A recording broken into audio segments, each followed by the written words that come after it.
예, 그래서 이제 인코턴즈 다음 분은 CIP입니다. CIP. 우리가 앞전 시간에는 CPT를 했었죠. 그러니까 CPT에서 조건은 똑같습니다. 우리가 CPT인데 그 CPT에서 CPT에서 여기서 이제 보험 즉 인슈런스 자, 인슈런스가 첨가된 것이 바로 이것이 CIP입니다. CIP 이렇게 되겠죠. 자, 그래서 조건은 똑같은데 여기에 보험이 첨가되었다는 점, 그죠? 그래서 그런데 우리가 이제 보험은 누가 들어야 되냐 이거죠. 보험은 CPT에서는 우리가 CPT는 운임을 지급을 했죠. 운임을 지급을 하고 운송계약을 매도인이 운송계약을 그죠? 매도인이 이제 운송계약을 맺고 매도인이 운송업자 운송계약을 하고 그죠? 운송계약을 체결하고 운송인가 그 다음에 여기에 대한 매도인 운송계약을 체결하고 그 다음 여기에 대한 뭘 줬습니까? 여기에 대한 비용을 줬죠. 운송비도 지급하고 그죠? 그래서 우리는 이제 캐리지라고 했습니다. 운송비도 지급하고 운송비를 지급했었죠. 그래서 이거를 운송비 부분을 우리가 캐리지다 이렇게 이야기했습니다. 자, 캐리지 지급했어. 그죠? 그리고 이 CPT 앞전 시간에 이 CPT에서는 어떻게 했죠? 우리가 위험은 자기가 운송 계약을 체결한 운송 수단에다가 이렇게 딱 로딩 시킬 때 위험은 로딩 시 그죠? 위험은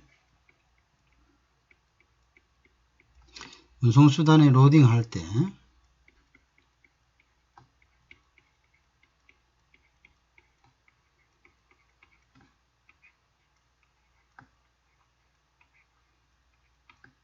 자, 로딩 할 때 했었죠. 위험한 운송수단의 로딩 시 이전.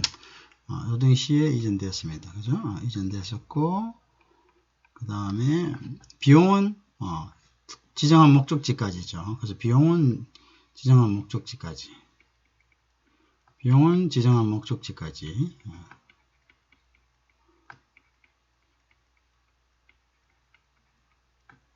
자, 비용은 지정한 목적지까지 갔기 때문에, 결국은 중간에 가다가 발생하는 사고나 이런 부분들은 어떻게 됩니까? 위험은 벌써 이 사람은 로딩 딱 하는 순간에 이전됐기 때문에 중간에 가는 것은 목적지까지 비용은 부담하지만 중간에 가다가 파손되거나 문제가 생기는 것은 매수인이 이제 그것은 그 위험 부담을 떠안아야 되는 거죠. 그래서 요거는 이제 결국은 위험과 비용이 어떻게? 위험과 비용이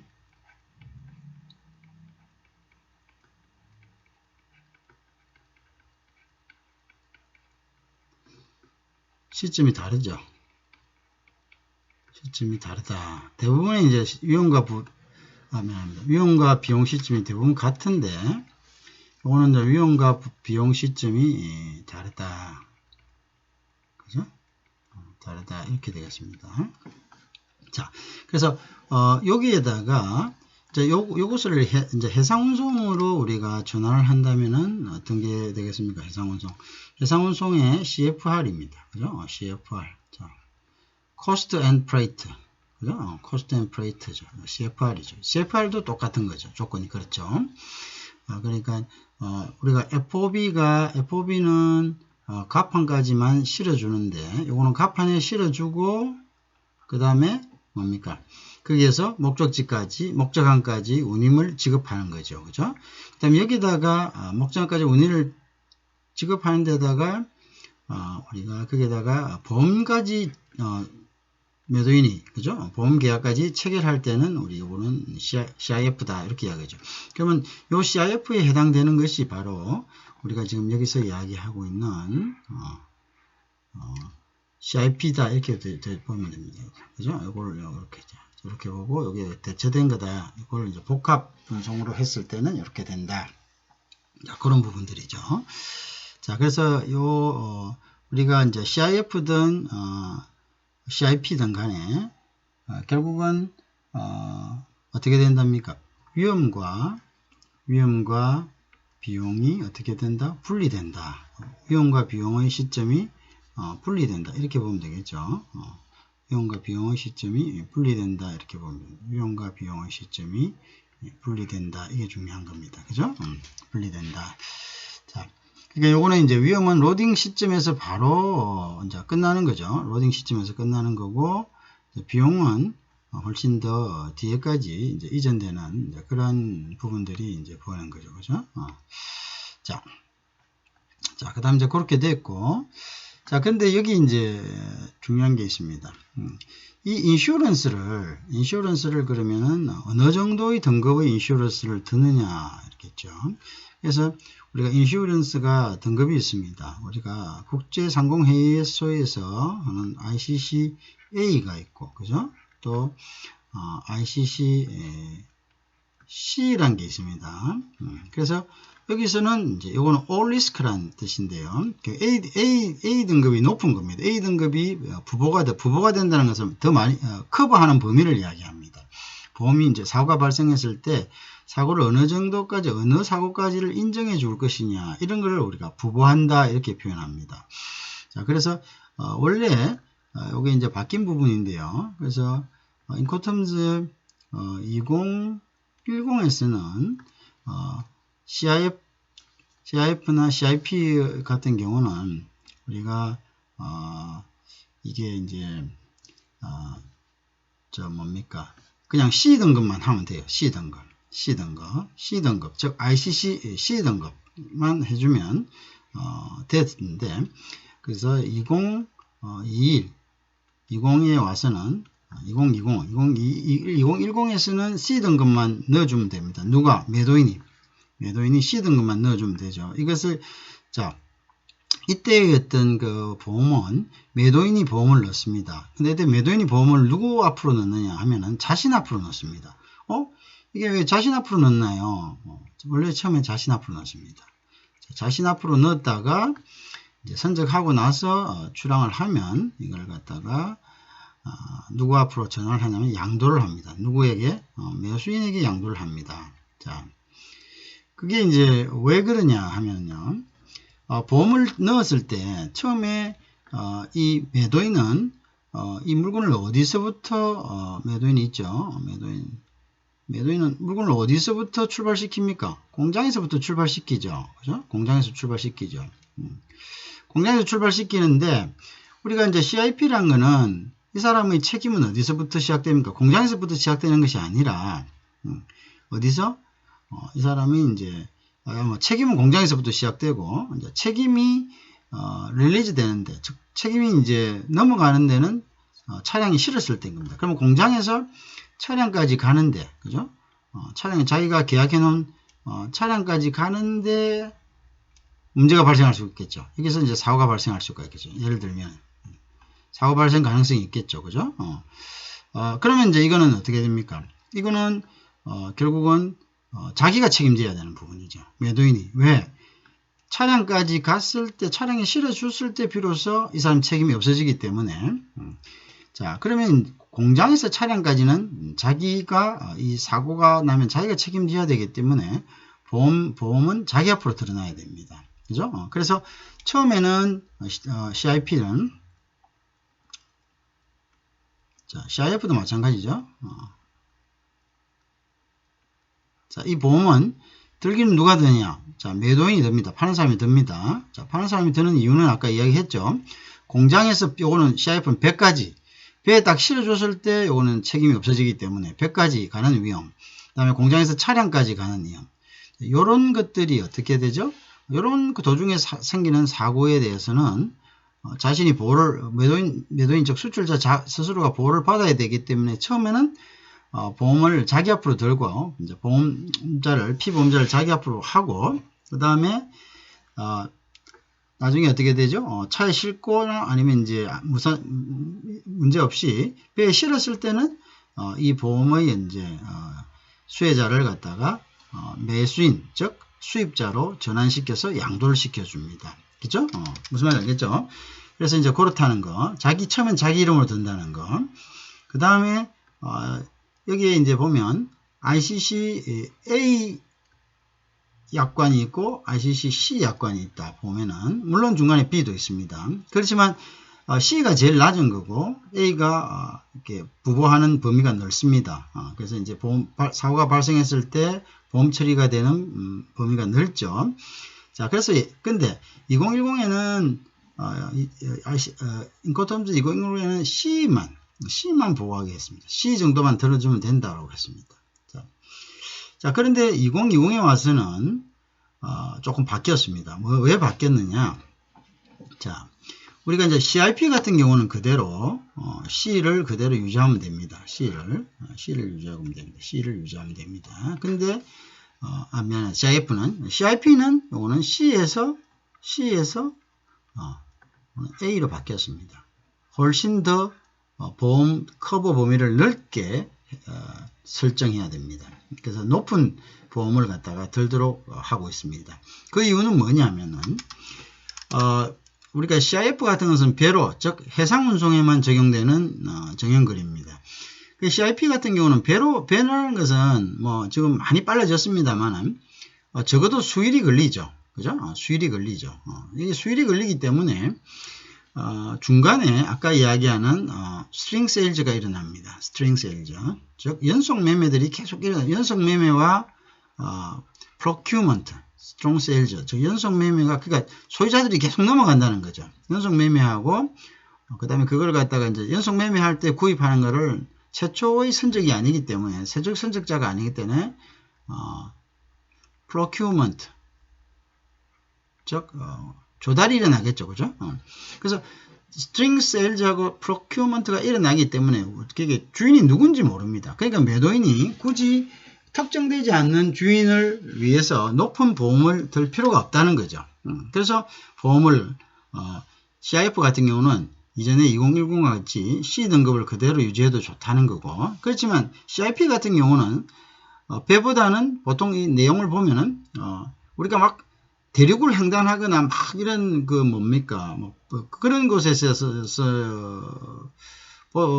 사용되는 그런 것보다는 차량이라든지 차량은 조금 단거리라든지 그죠? 아니면은 뭐 사용되더라도 공항을 이용한다든지 뭐 이렇게 한다면 어떻게 되나요? 그러면은 이제 뭐냐면 공항을 이용할 거에도 이런 CIF는 쓸 수가 없으니까 이거는 이제 물로만 해상이나 아니면 내륙수를 이용하는 경우죠. 그러니까 이제 이 경우는 빠른 시일 내에 도착한다는 거죠. 그래서 그러니까 이제 매도인으로부터 수출지로부터 수입지까지 빠른 시일 내에 도착하기 때문에 중간에 소유자가 바뀌는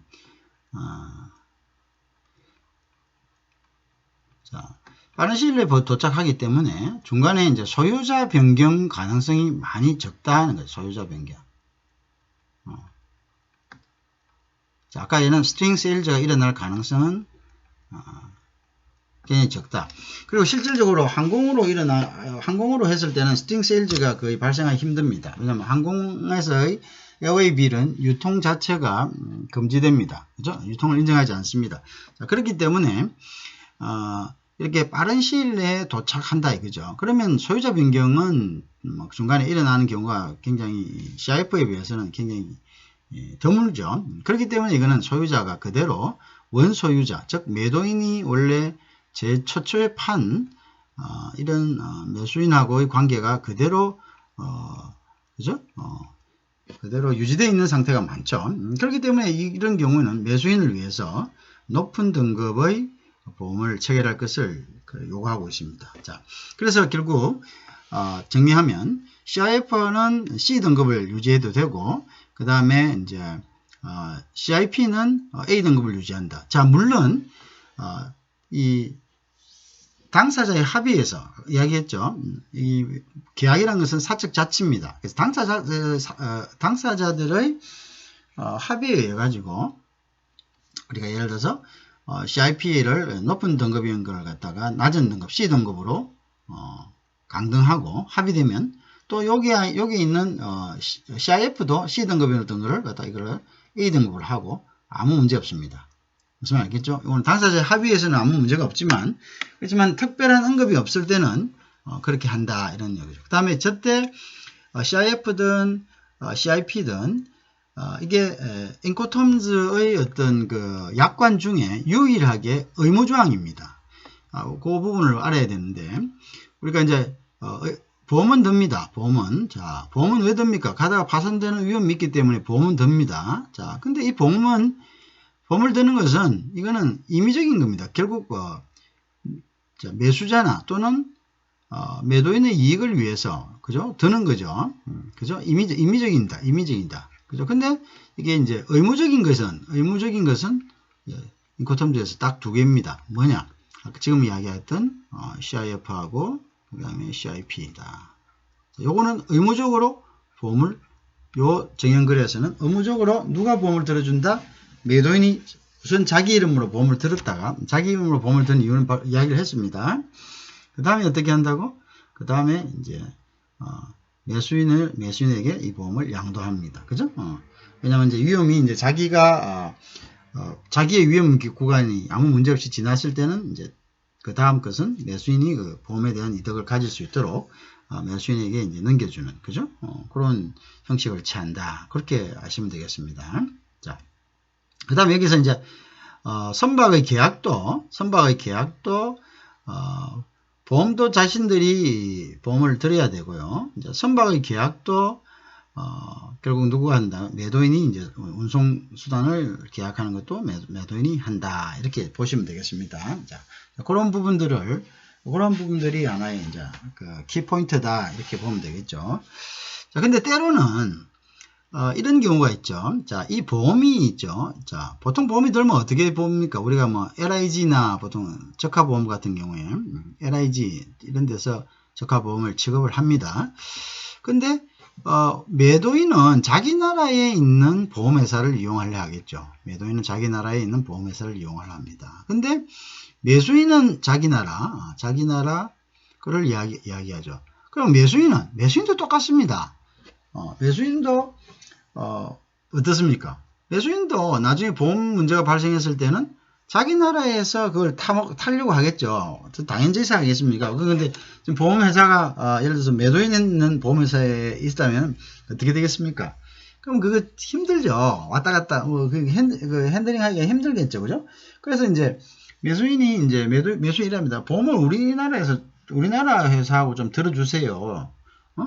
이렇게 이야기했다면 어떻게 해야 됩니까? 그러면 이 이제 CIF나 CIP를 하기가 힘듭니다. 그럴 때는 그럼 보험은 매수인께서 직접 드시죠 하는 CFR, 그죠? 이제 CIF 같은 경우에는 CFR로 보험이 쏙 빠지고, 보험은 그럼 누가 들어야 됩니까? 매수인이 들어야 되겠죠. 매수인이 들고 안 들고는 이거는 임의 사항이기 때문에 자기가 필요하면 드는 거고 필요하지 않으면 들지 않는 거죠. 그 다음에 CIP 같은 경우는 CPT로, 그죠? 바뀌지는 거죠. CPT로, 그죠? 보험이 빠져진, 그죠? CPT로 바꿔서 정형거래를 바꾸는 게 낫다. 그걸 이제, 그렇게 이제 요구할 경우에는, 조금 힘들겠죠. 그죠? 자, 만약에 그냥 보험 너희 나라 회사에 들으라. 이렇게 하면, 그거는 큰 무리는 없겠죠. 그러니까 그런 점들이 있다는 것을 우리가 이제 알아야 되겠습니다. 자, 그런 것들입니다. 자, 그 다음에 이제 여기 A는 또 하나가 있는데, 요 조건 중에 A 조건 있잖아요. 요 A 조건은 다른 동등한 ICC AR이라는 조건으로 들어도 상관은 없습니다. ICC 자, A인데 A-R이라는 요 조건도 요와 같은 등급입니다. 그래서 이제 이렇게 이것도 질문이 많이 나옵니다. 요거로 들어도 된다. 이렇게 나옵니다. 그래서 그러면, 맞다. 이렇게 해야 됩니다. 아시겠죠? 그걸 이제 요거만 이어 있다가, A만 이어 있다가, 그렇게 하면은 이제 안 되겠죠. 무슨 말인지 이해하시겠죠? 자, 이제 그런 거고요. 그 다음에 우리가 해야 될 거를 다시 보겠습니다. 그 다음에 우리가 해야 될 게.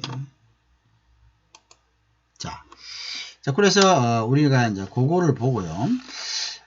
그 다음에 우리가 DAP를 봐야 됩니다. DAP. 자, DAP. 자, 요거는, 말 그대로, delivered at price입니다. delivered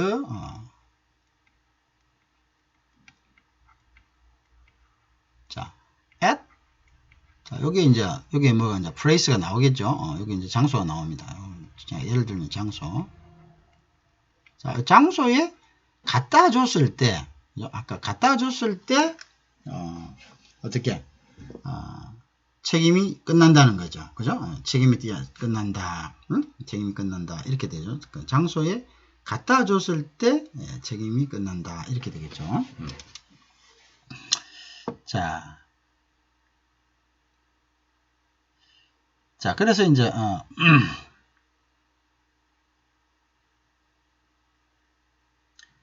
자, 그러면 이제 장소에 갖다 준다. 그래서 우리가 이제 DAP라고 합니다. 그래서 이때 장소는 뭐고 지정 목적지, 즉 서로가 합의한 장소겠죠, 그죠? 그런데 이제 지정 목적지까지인데 아까는 우리가 비교해 봅시다. 자, 아까 우리 CPT는 뭡니까? CPT는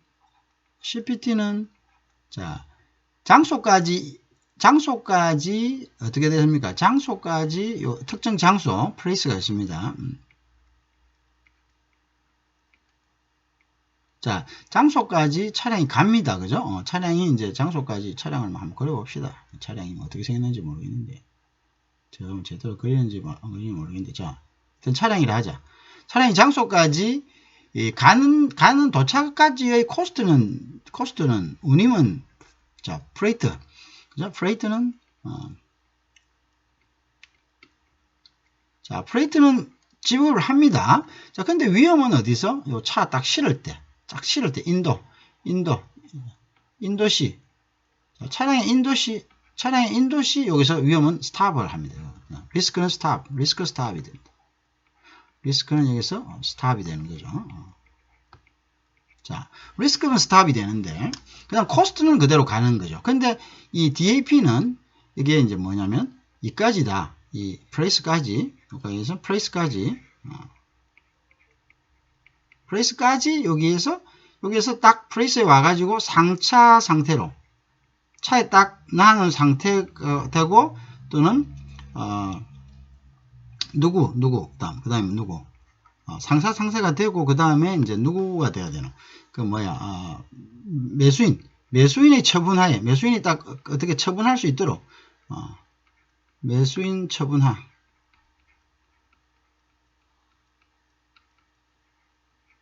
딱 이렇게 나왔을 때 여기서 이제 뭐냐면 모든 것이 이제 다 차를 또 그려보자. 비슷하나 100g 좀 더 낫나? 자, 매수인에게 이제 딱 와서 짐도 좀 실어가지고 이렇게 딱 실어. 여기도 짐을 안 실었네. 자, 이렇게 왔을 때 여기에 이제 비로소 이제 요거는 DA표는 자, 무슨 알겠죠? 요거는 딱 실어줬을 때 실는 것까지 해야 됩니다. 실어가라 이게 아니고 실는 것까지 해야 됩니다. 자, 요거는 와서 딱 상차 목적지에 와가지고 상차했을 때 요까지 뭐 한다고? 요까지 이제 위험과 이제 코스트하고 비용과 그다음에 또 뭐 프레이트. 자, 요걸 갖다가 다 그죠? 부담을 해야 되는 거죠. 그죠? 그게 이제 바로 DAP다. 그러면 CPT에서는 요거는 이제 위험의 분야입니다. 요거는 코스트는 다 같다. 요것도 코스트는 가요. 근데 요거는 위험은 여기서 스탑하지만 DAP는 위험은 여기서 모두 전달됐을 때 스탑한다. 자, 그럼 요거는 어떻게 했습니까? 위험과 뭐가 같다는 겁니까? 위험과 그러니까 결국 위험과 비용의 분기점이 같아. 비용 분기점이 같아.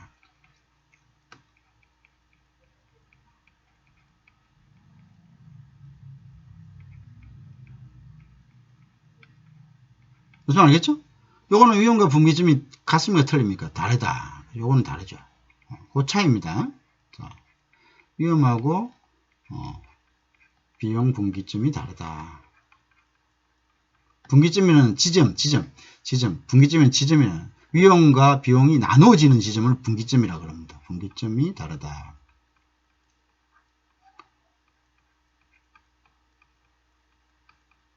무슨 말이겠죠? 이 분기점은 나누어지는 지점. 누구에게 나누어진단 말이에요? 매도인과 매수인에게 나누어지는 지점. 누구에게? 매도인과 매수인에게. 자, 나누어진다는 말은 매도인과 매수인에게 나누어진다. 이런 뜻입니다. 매도인과 매수인. 파는 사람과 매수인. 사는 사람에게 나누어지는 것. 알겠죠? 그게 이제 나누어진다. 이런 이야기가 되겠죠. 자, 그래서 이제 요 점을 우리가 알면 되겠습니다. 그럼 DAP 별거 아니네. 그죠? 거기서 조금 더, 진보했네. 위험을 끝까지, 지점까지, 원하는 지점까지 가는데, 위험을 갖다가, 위험까지, 그까지 갈 때, 부사지거나 하는 거, 그런 것까지, 전부 다 어떻게 한다는 거죠. 그런 것까지 책임지겠다. 이런 이야기죠. 그죠? DAP는 그런 거고. 그 다음에 이제 CPT라든지 뭐고, 이제, 요거는, 뭐고, CPT라든지 CIP 같은 거, CIP도 마찬가지겠지? 요거는 뭐고, 요거는 실어주는 데까지만 내가 위험 부담하고, 그 다음에 싣고 가서 끝까지는 돈은 주겠다. 내가 비용 부담하겠는데, 그 중간에 가다가 파손되는 거는 내가 알 바 아니다. 그게 하고 이 차이입니다. 그죠? 이제 그것이 우리가 DAP다. appraise죠. 그래서, 요걸 이제 다른 말로 이야기하면은, deliverd니까 요거는 deliverd라고 했다. 그죠? 그래서, 도착지다. place, 자, 도착지까지, 즉, 장소까지, 배달해준다. 배달한다. 그래서 요걸 다른 말로 도착지 인도 가격이다. 도착지 인도 가격. 도착지는 서로 합의한 곳이 도착지겠죠.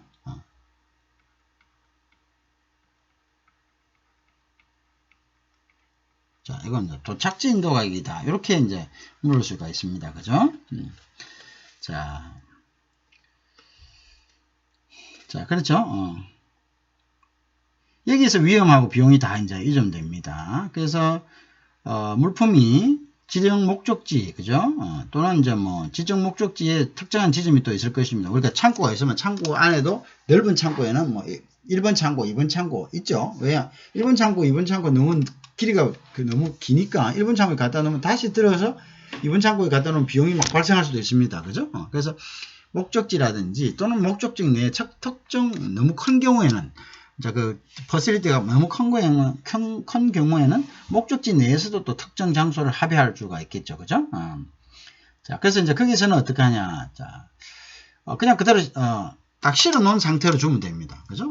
요때 이제 양은 내리는 거는 우리가 인고텀즈 중에 딱 하나 있습니다. 뒤에 배울. 그 다음에, DPU라는 게 있습니다. 요거는 전부 다 차에 실어가지고 이 사람이 처분할 수 있는 상태로 놔두면 됩니다. 자, 그런데, 이런 경우가 있죠. 아까도 앞전 시간도 얘기했죠. 그러면 우리가 뒤에 나오는, 그럼 내려주는 거는, 까지는 누가 있느냐. 자, 요거는, DPU라는 정형 거래가 있습니다. 요게 이제 place unload거든요. 그죠? 여기에서, DAP에서, 요거는 뭐냐. DAP에서, 내려주는 것까지 하는 겁니다. 요게 이제 다른 거 차이가 없어요. 내려주는 것까지 하는 거거든요. 자, 그럼 내리고 안 내리고 차이가 뭐냐? 차이가 많습니다. 여러분들. 내리고 안 내리고. 우리가 그냥 용달차에 싣고 가는 박스 몇 개 내린다. 이렇게 개념을 생각하면 안 되죠. 왜? 물론 그런 것도 있겠죠. 근데 보통 중량분일 경우가 많습니다. 무거운 물질. 예를 들어서 컨테이너도 될 수가 있지만은, 그렇지 않고, 큰 기계라든지, 이런, 그런, 이런 제조시설이라든지, 이런 것들은, 큰 기계들이 와야 됩니다. 근데 주위에 큰 기계들이 없을 경우도 많죠. 그죠? 그리고 큰 기계 같은 거는 그냥 와가지고, 그거만 내려주는데 한 몇백만 원씩 받습니다. 여러분 보셨죠? 큰 크레인 같은 거. 그런 것들도 있고, 또, 돈이 문제가 아니라, 예를 들어서 오지에 있으면은, 그 기계가, 예를 들어서 한번부터 경북의 어떤 산골짜기에 있다. 공장이 그렇게 있을 수 있죠. 아직 이렇게 여러 가지 상황에 따라서. 그러면, 예를 들어서 대구 같은 데서 불러와야 되는 거죠. 크레인 불러와야 되고, 그럼 그까지 가는데면 3-4시간 걸립니다. 그러면 그 코스트가 엄청나죠. 그 3-4시간 동안 또 간 차도 대기하고 있어야 되니까. 하루 운임을 줘야 되고. 그러니까 그게 크죠. 그죠? 자, 그렇게 했을 때는, 우리가 DAP를 하는 것이 아니라 그렇게 했을 때는 우리가 매도인이 그걸 컨트롤할 수 없죠. 그러면 DAP를 하는 게 많죠. 자, 내리는 건 너가 내리라 해서 딱 내릴 수 있는 상태, 즉 처분화, 매수인의 처분화에 두는 거죠. 그렇다고 해서 꽁꽁 묶어가지고 내리고 싶은데 와가지고 짐을 풀 수도 없는 상황에 내면 그거는 또 매수인이 처분하라고 볼 수기도 좀 힘들겠죠, 그죠? 자, 그래서 이제 내릴 수 있는 상태로 딱 해놓는 거죠. 자, 그걸 이야기합니다. 자, 그 다음에 거기서 이제 내려까지 주는 거, 아마 그거 보니까 주위에 지게차도 있고, 별거 아니네, 뭐. 가서 도심 지역이고, 언제든지 부르면 공단 지역이고 하니까, 뭐, 물건, 부르면은, 내리는 문제가 아니겠다. 뭐, 서비스 하는 김에 확실하게 해주자. 이렇게 했을 때는 이제 DPU를 하면 되겠죠. 그래서, Delivered Place Unloading입니다. 즉, 도착지에서 하역, 양하까지 해주는 거죠. 자, 그런데 이제, DAP는 그냥 딱 할 수 있는 상태로 해주면 됩니다. 자, 근데 이제 문제가 여기서 한 가지 발생할 수 있습니다. 근데, 예를 들어서 이제 도착을 했는데, 일요일이다, 이거지. 일요일이다. 휴일이다. 그래서, 사람이 없어요. 사람이 없고, 이래서. 그러니까 이제 어떻게 했냐. 이거를, 뭐 연락도 안 되고, 뭐 그런 경우도 있거든요. 그래서, 그런데 이제 싣고 온 차는 가야 된다 그러지. 그러면 이제 어쩔 수 없어가지고, 매도인이, 그러면 그 주위에 뭐 크레인 불러가지고 내려놓으세요. 이렇게 했다. 그럼 내려놓고 나서, 이것이 원래 DAP인데, DAP라서 우리가 그냥 상차만 해주면 되는데, 그날 연락이 안 되고 이래가지고, 이걸 우리 돈으로 내렸으니까 그 부분은 좀 정산해 주세요. 라고 할 수 없다는 거죠. 왜냐면은, 정형거래에서의 의무는, 여기는 어디까지? 딱 상차해가지고 상대가 내릴 때까지만 해주면 되는데, 자기가 추가 서비스 해주고 그러면 돈 다 주세요. 그건 상호 협의가 됐을 때는 가능하겠죠. 협의가 됐을 때는 가능하고, 자, 협의가 됐을 때는 이 돈을 받을 수가 있겠죠. 그죠? 그렇지만 위험은 뭡니까? 위험은 누가 부담합니까? 내리는 거는 편의에 의해 가지고 매도인이 자기 의무도 아닌데 내려주지만, 내리다가 발생하는 위험은 매수인이 다 져야 됩니다. 내리다 깨도 매도인은 책임 없다 이거죠. 책임 없다. 그런 거. 그리고 이제 사전에 협의가 되지 않으면 어떻게 돼야 된다? 그거는 사전에 협의가 되지 않으면 어떻게 돼야 된다? 그거는 이제 비용을 청구할 수 없다. 그렇게 되는 겁니다. 그렇게 보시면 되겠습니다. 그죠? 자, 그런 것들을 이야기합니다. 그 다음에 우리가 이제 DPU입니다. DPU는 아까 조금 전에 얘기했는데, 거기에서 뭐 어떻게 한 거? 거기에서 내려주는 거죠. Delivered at price unloaded입니다. 그죠? 그럼 좀 더 뒤에 잠시 보겠습니다. 자, 그럼 뭐 우리가 같이 생각하면 되니까, 아까 거기에서, 자, DAP에서 서비스 조금 더 들어간 것이 DPU입니다. DPU인데, 요거는 뭐냐면은, Delivered Place드입니다. 그죠? Delivered at Place죠? 여기까지 했는데, 여기다가 이제 뭐냐? Unloading. 그래서 내려까지 준다. 이런 뜻입니다. 자, unloading 한다. 자, 내려까지 준다 했으니까 비용은 당연히 매도인이 부담하고, 그 다음에 내리다가 발생한 위험도 당연히, 매도인이, 부담을 해야 되겠죠. 그죠? 그래서 이거는 도착해서, 뭐, 어떻게? 도착 양하인도다. 도착해서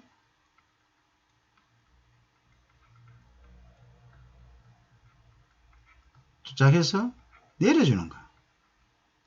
내려줬을 때 비로소 인도가 되는 겁니다. 자, 요걸 우리가 도착지 양하인도다. 근데 이제 양하를 왜 하느냐? 그냥 이게 이제 기술적으로 이런 경우가 많겠죠. 기술적으로 내릴 수 있는데, 매수인이. 근데 이게 이제 기술적으로 뭔가 내리다가 문제가 될 수가 있는 거. 그죠? 그런 거는 매도인이 잘 안다 이거죠. 어떻게 내려야 되고, 어떻게 작동해야 되고. 이제 그거는 함부로 손댔다가는 또 머리 아플 수 있죠. 그죠? 그래서 이거는 도착지 양하 인도가 돼야 된다. 이렇게 이제 보면 되시겠죠. 그런 경우는 이제, 그런 경우가 있고. 여러 가지 이유는 있겠죠. 그죠? 자, 그래서 이제, 자, 그렇게 된다는 거죠. 자, 그 다음에, 근데 우리가 이제 알아야 되는 것이, 아까 우리가 DAP 같은 경우에는, 요 프레이스는, 요것도 마찬가지입니다. 요 프레이스는, 요때 프레이스는 꼭, 요거는 요 플레이스는 우리가 항구가 될 수도 있습니다. 항구. 알겠죠? 그 플레이스는 이제 여기 이제 항구가 될 수도 있고, 미안합니다. 지금 이제 그래서 자,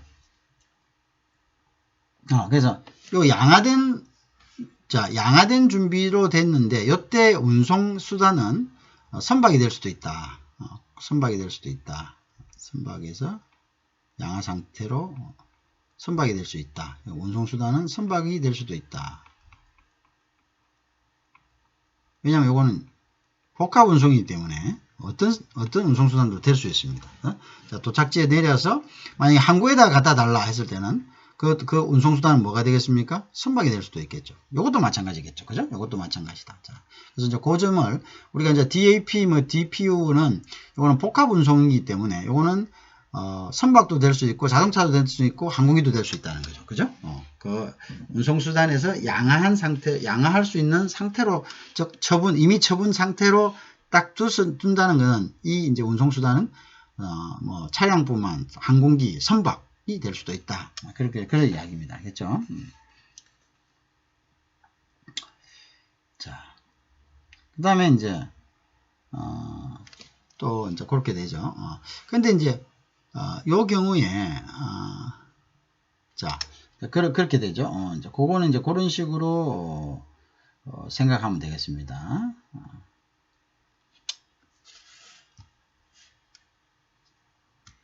자, 그래서 이제 이게 이제 양할 상태라는 것은 결국은 여러 가지 의미를 갖습니다만은 이 양한 상태에서는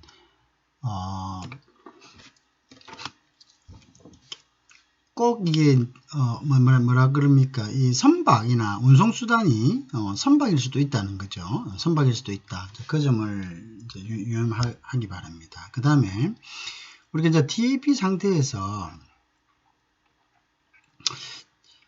이 DAP 상태에서는 에프레스 됐다. 또 마찬가지입니다.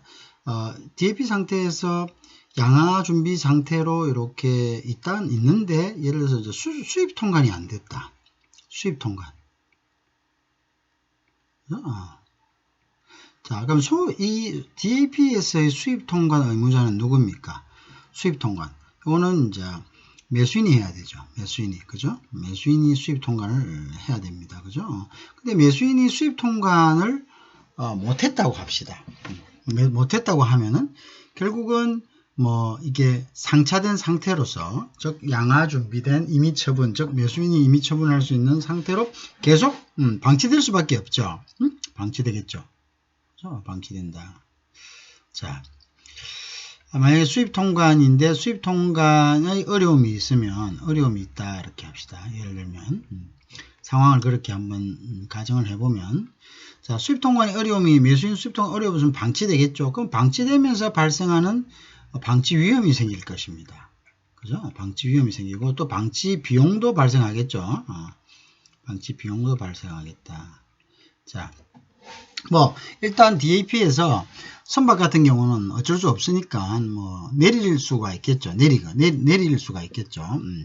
그래서 이제 내려버리면, 물론 뭐 예를 들어서 그 동의 없이, 그러면 이제 DAP를 할 때는 매도인은 만약에 적재에 와서 우리가 딱 들어가서 선박 같으면 이제 기항을 콜을 했을 때 이걸 바로 와서 매수인이 찾아가지 못하면 그것도 이제 큰 문제가 생기겠죠. 내리든지 해야 되는데, 그럼 내리면 그건 비용은 또 자기는 내릴 수밖에 없어서 내렸지만은 그 비용은 매수인에게 청구할 수 없기 때문에 사전에 조율이 잘 돼야 되겠죠. 그죠? 조율이 잘 돼야 되겠고, 만약에 사전에 조율이 안 될 것 같아. 그러면은 그 DAP가 아니라 DAU로, 그죠? 언로딩 시켜줄 테니까 그 비용까지 다 청구해가지고 하면은, 그 다음에 이제 되겠죠. 자, 근데 이제, 그런 경우에는 이제 내려도 비용을 받을 수 있으니까요. 아니면 사전에 어떻게 합의를 해야 되죠. 자, 그래서 이제 사전에 합의를 뭐 했다고 합시다. 근데 내려서 그러면 이제 통관이 안 돼서 계속 방치되는 경우의 위험은 어떻게 되냐? 매수인이 그대로 이제 지는 거죠. 매수인이. 왜? 이거는 원래는, 운송 수단에서, 매수인이 이미 처분할 수 있는 상태로 딱 놓아두는 순간 인도가 끝난 거죠. 끝난 건데, 만약 늦게 나타나고 이것이 이제 방치가 된다. 뭐, 예를 들어서 뭐, 항구 내 방치가 된다. 그러면은, 그건 어떻게 됩니까? 항구 내에서 방치되면 이제 왔다 갔다, 뭐, 지게차 왔다 갔다 하다가 선박에서 내릴 때 또 뭐, 크레인이라든지 아니면, 트레일러 같은데 부딪힐 수도 있겠죠. 그죠? 그러면 이제 그거는 매수인이 져야 된다. 이제 그렇게 됩니다. 자, DAU는 여기서 언로딩만 해주면서 이제 끝나는 거죠. 그죠? 언로딩 해주면 이제 끝난다. 그런 뜻입니다. 그래서, DAU는, 인코텀주 중에 유일하게, 매도인이, 내려줘야 될 의무까지 가진 것이죠. 매도인의 양하 의무. 매도인의 양하 의무까지도 부여하고 있다. 유일합니다.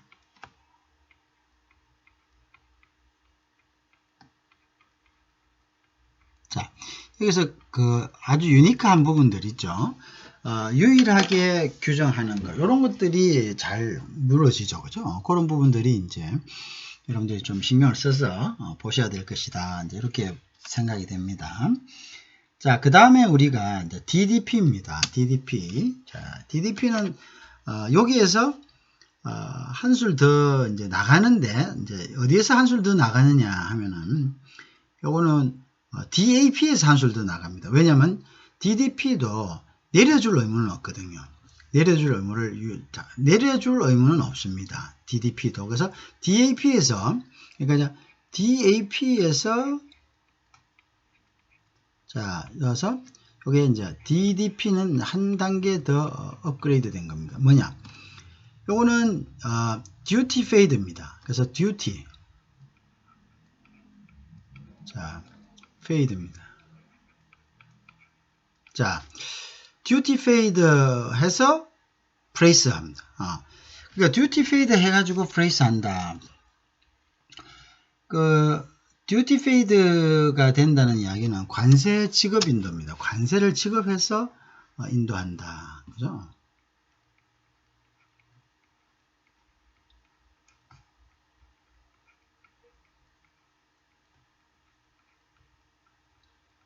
자, 아시겠죠? 자, 그러면 이거는 어떻게 됩니까? DDP는. 이거는 사실은 매도인이 가장 시비하는 거죠. 매도인이 가장 큰 의무를 지는 겁니다. 가장 큰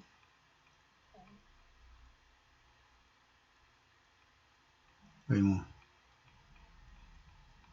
자, 맞죠? 자, 아까 매수인이 가장 큰 의무를 지는 것은 뭡니까? 그대로 있는데 뭐 가져가. 우리 공장 와서 가져가. 요거는 매도인.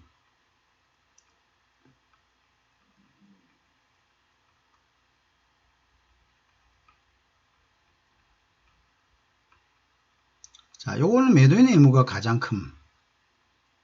자, 그 다음에 DDP는 요거는 매수인의 의무가 가장 큰. 그죠? 그러니까 뭐, 미안합니다. 엑스워크는 매도인이 아니라 매수인입니다. 매수인. 오늘 뭐 공장에 놔놓을 테니까 네가 뭐 사고 싶으면 가져가라. 이런 식이죠. 자, 거의 뭐 수출의 의지가 없는 국내 거래에 많이 사용되는, 그죠? 그 다음에 수출의 의지를 전혀 찾아볼 수 없는 그런 정형 거래입니다. 반면에 이제 DDP는 뭐 다 해가지고 관세까지 내서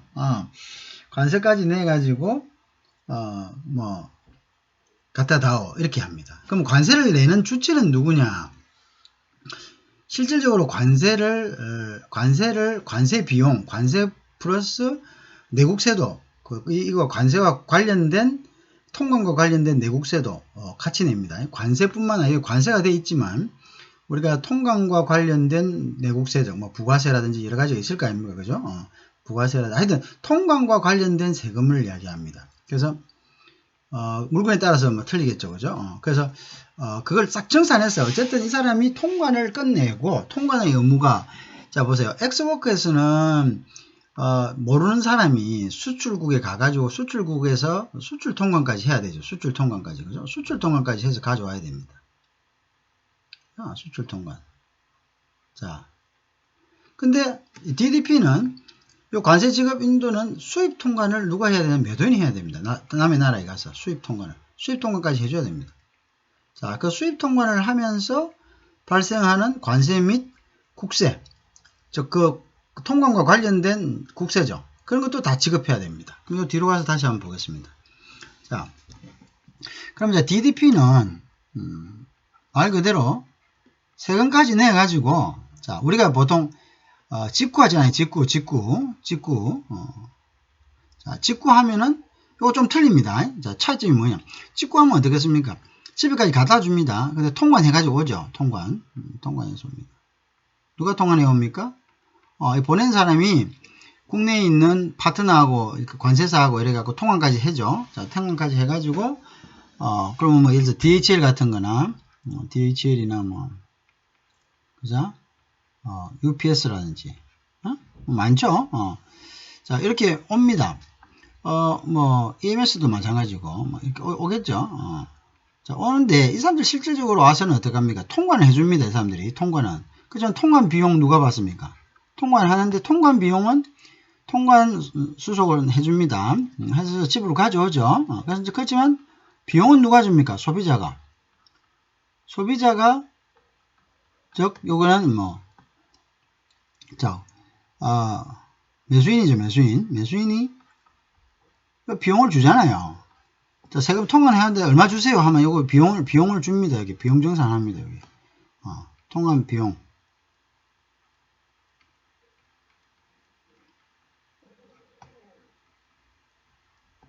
자, 통관 비용을 소비자가 주잖아요. 그러니까 엄격한 의미의 DDP가 아니죠. 통관만 해준다는 부분이. 근데 DDP는 어떻게 하냐면, DDP는 이 통관 비용을 누가 내느냐. 통관 비용을 누가? 매도인이 부담합니다. 자, 근데 통관 수속은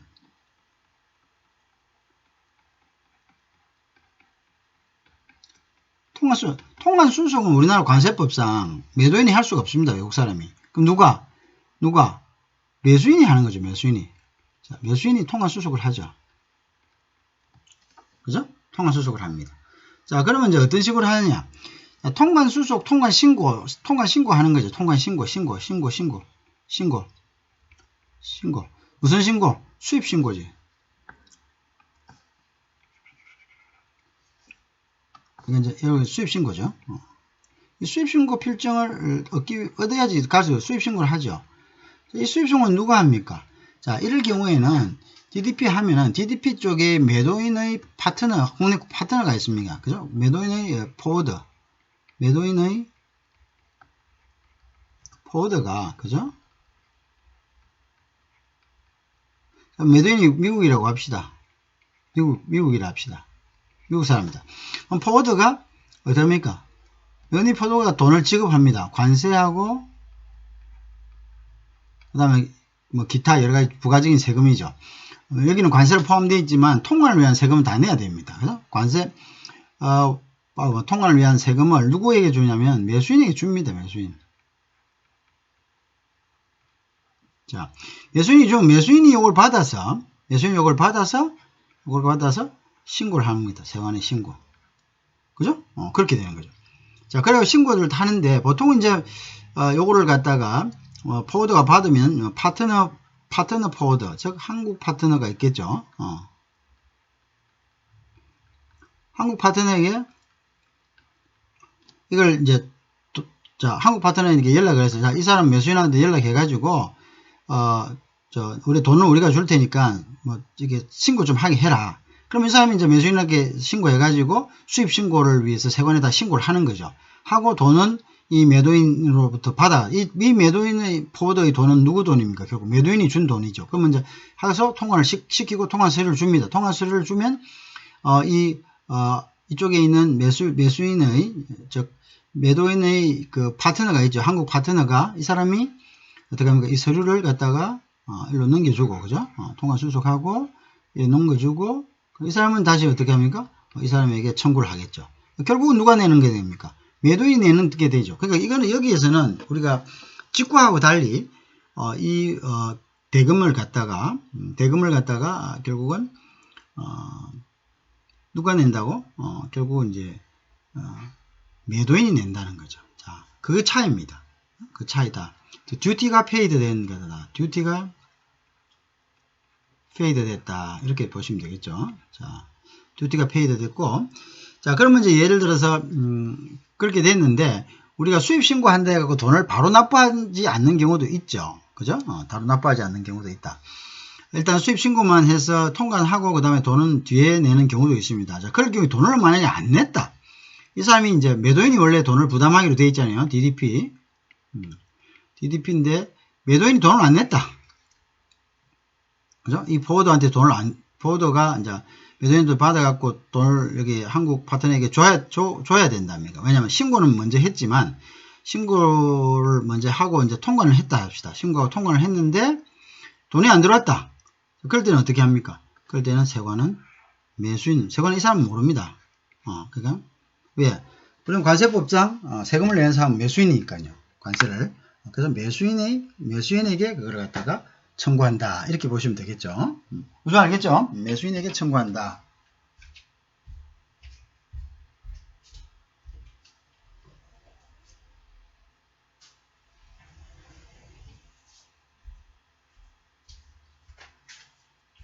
자, 그런 이제 내용이 있다는 것을 아셔야 됩니다. 자, 그래서 이제 그런 부분들도 자 DDP다. 그래서 DDP는 그리고 DDP는 자 보세요. 우리 직구 같은 경우는 바로 갖다 줍니다. 사람한테 전달시켜 주죠. 근데 이제 DDP는 이것도 아까 DPU하고 틀립니다. DPU는 유일하게 매도인이 내려줘야 됩니다. 이걸 이제 양하다 이렇게 이야기해요. 양하. 그죠? 양하라고 이야기하는데 내려줘야 되지만 이 DDP도 세금까지 내주지만 양하지 않습니다. 그냥 이미 처리할 수 있는 상태로 그대로 둡니다. 알겠죠? 뭐하고 같이? DAP하고 같이. 그죠? DAP와 같이 운송 수단에 양한 상태로 둡니다. 양하 가능한 상태로. 양하 준비 상태, 양하 가능한 상태로. 즉, 이거 이제 양하 가능한 상태가 이미 처분, 즉, 매수인이 이미 처분 가능 상태, 이미 처분 가능 상태.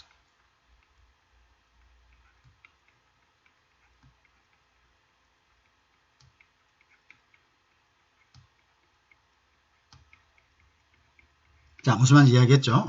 그런 것들이 포인트이기 때문에, 여러분들이 그런 부분들을 잘 구별을 해야 됩니다. 이제 양하를 누가 해주느냐. 자, 그 다음에 위험과 이 분기점이 어디가 되느냐. 이런 것들, 그죠?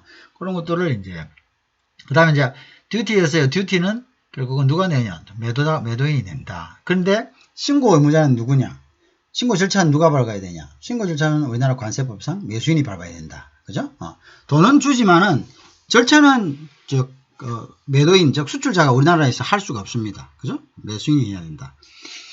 자, 실무적으로는 이제 파트너 간에 서로 돈을 주고받고 처리를 해줌으로써 정산을 한다. 그런 식으로 그렇지만 파트너 간에 일어나는 거는 시험 문제 같은 거는 그런 데는 일어나지가 무너지는 게 아니거든요.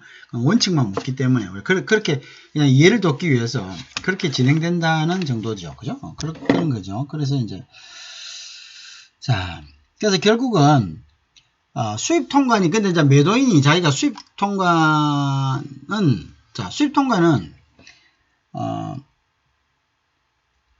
그러니까 이제 마찬가지로 수입 통관은 일단 매수인이 하도록 되어 있죠. 그죠?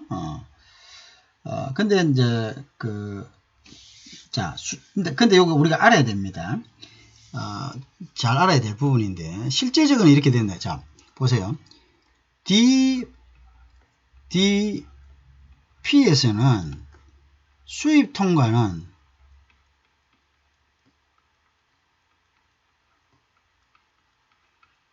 누가 합니까?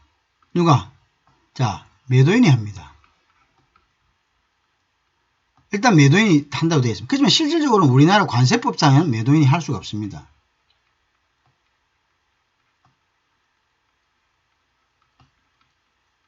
관세법상은 매수인만 할 수 있습니다. 매수인. 자, 그러면 이 사람은 못하죠? 그렇지만 우리가 어떤 물음을 물을 때는 매도인이 한다라고 이렇게 정해져 있습니다. UCP에는. 자, 매도인이 한다. UCP가 정형거래에서는, 이 정형거래의 해석에서는 매도인이 한다. 이렇게 되어 있습니다. 자, 그러면 이제, 뭔가, 예를 들어서 나중에 시험이 나왔을 때는 이건 매도인으로 해야 됩니다. 자, 왜? 실질적으로는, 이게 매도인이 우리나라에서는 할 수는 없지만, 그렇지만, 매도인이 이 절차를 갖다가 다 핸들링 해야 된다는 의미입니다. 자, 그렇지만 이제 이 정형거래는 우리나라만 보고 한 건 아니잖아요. 그죠? 우리나라만 보고 한 것이 아니기 때문에, 우리나라에서는 관세법상 매수인이 신고를 해야 됩니다. 수입 신고를 해야 됩니다. 그러면 이제 이 사람이 수입 신고하는 건데, 근데 수입 통화를 하는 게 되는 거지만 이제 DDP의 원칙상은 오늘 매도인이 하기 때문에 그럼 매도인 수입 신고를 어떤 식으로 하느냐? 그럼 매도인이 자기 파트너 조금 전에 이야기했습니다. 파트너라는 것은 포워더를 이야기합니다. 포워더. 국제 운송업자죠. 그죠? 이 포워더들로 하여금 하게 합니다. 왜? 포워더한테 돈을 주는 거죠. 뭘 줍니까? 아까 이야기한 돈을 주거나 나중에 청산하거나 하랍니다. 먼저 주고. 관세하고 이런 거, 부가세 같은 거. 관세, 국세, 여기에 통관에 관련된 국세도 포함이 됩니다.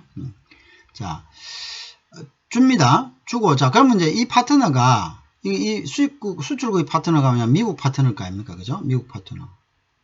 이 사람 이제 수출 사람 미국입니다.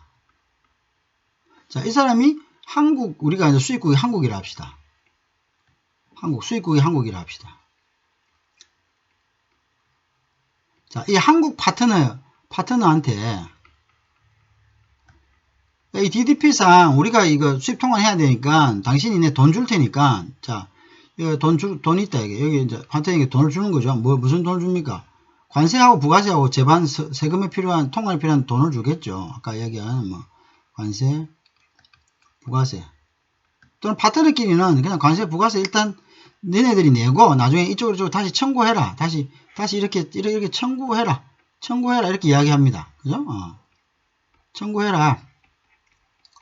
자, 그럼 한국 파트너는 어떻습니까? 한국 파트너는 한국에 있으니까 이 한국 파트너는 또 나름대로 관세사라든지 이런 사람들하고 연결이 되어 있겠죠.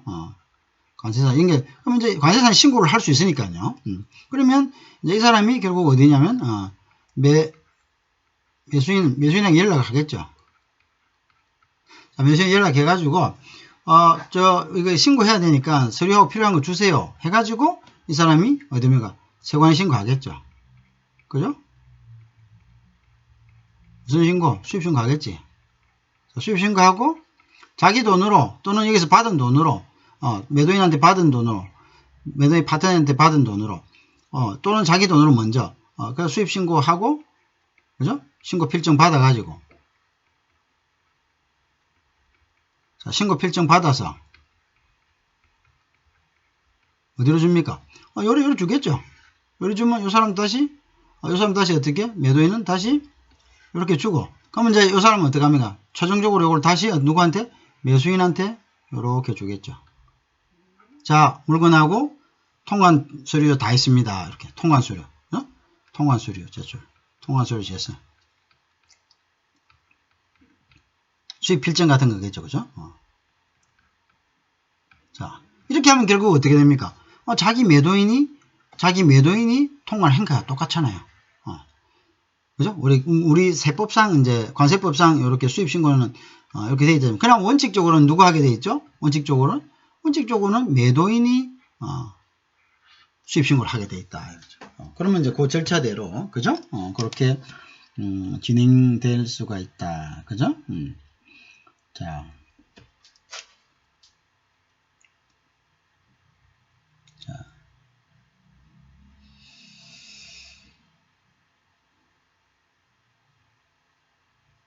자, 그렇게 됐다.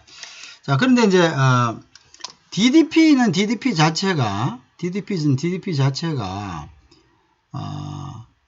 뭡니까? 이 수입 통관을 할 때 이 세금을 매도인이 내기로 됐으니까 내야 되는 거죠. 자, 근데 이제 우리가 아까 이야기하는 어떤 경우입니까? DAP라든지 자, DAP라든지 DAU에서 매도인이 자기가 의무도 없는데 통관을 했다 이거. 통관했다. 요거만 자기가 통관해야 되는데 DDP만 통관하고 그 다음에 세금을 매수인에게 내가 대신 통관을 해드렸는데 세금 주세요.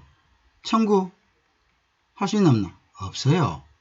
아까 이야기했죠. 자기가 의무를 아닌 것을 의무를 했을 때는 사전에 뭔가 이렇게 대신해 줄 수는 있겠죠. 뭐 내가 DAP라서 DAU라서 물건만 갖다 주면 되는 거고, 또 차이는 뭡니까? DAU는 그러니까 물건을 갖다 주되 내려만 주면 되는 거고 하는데 내가 뭐 세금 계산까지 해가지고 통화까지 해줄 필요 없는 거예요. 근데 내가 조금 더 서비스 해줄 거라고 세금 계산까지 해가지고 했을 때는, 청구를 했을 때는 그거는 안 된다 이거죠. 그건 청구할 수 없다는 거죠. 알겠죠? 그래서 자기가 의무가 없는 것을 서비스 했을 때는 사전에 어떻게 그건 사전에 예를 들어서 협의가 있거나 뭐 이럴 때는 또 문제가 틀리겠죠. 그런데 원칙적으로는 그거를 청구해 줄 수가 없다. 그렇게 보면 됩니다.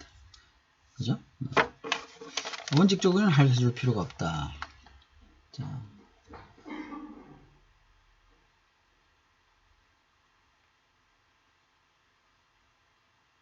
그래서 이제 통관 시에 이 납부 의무자는 매수인이라는 거죠. 그래서 일단 우리나라 세법상은 그렇습니다. 관세법상은 그죠?